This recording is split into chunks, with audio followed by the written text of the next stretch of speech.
पाण्याच्या भूमीला कुणाची नजर लागली आणि पाण्यावर माणसाची जिंदगी बुडाली. नाही पाणी आव्हात, नाही खोल जमिनीत, नाही पाणी विहिरीत, नाही नदी नाल्यात. पाहिलं मग पाणी गेलं तरी कुठं? पाणी हरवलं कोणी ते चोरलं, पाणी हरवलं कोणी ते चोरलं.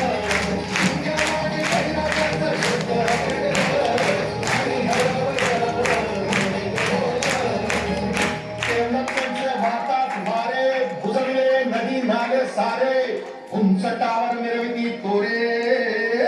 कसे वाहणार पाण्याचे झरे. अहो महाराज, पण आता करायचं तरी काय? नका करू पाण्याची वेटिंग, करा रे वॉटर हार्वेस्टिंग. नका करू पाण्याची वेटिंग, करा रे वॉटर हार्वेस्टिंग. नका करू पाण्याची वेटिंग, करा रे वॉटर हार्वेस्टिंग. नका करू पाण्याची वेटिंग, करा रे वॉटर हार्वेस्टिंग. म्हणजे काय हो? पावसाच्या पाण्याची करा साठवण, नदी जोड प्रकल्पाची करा पाठराखण. बंद करा पाण्याचे राजकारण, अंध्या पिका संरक्षण. मग बोला जय जय राम.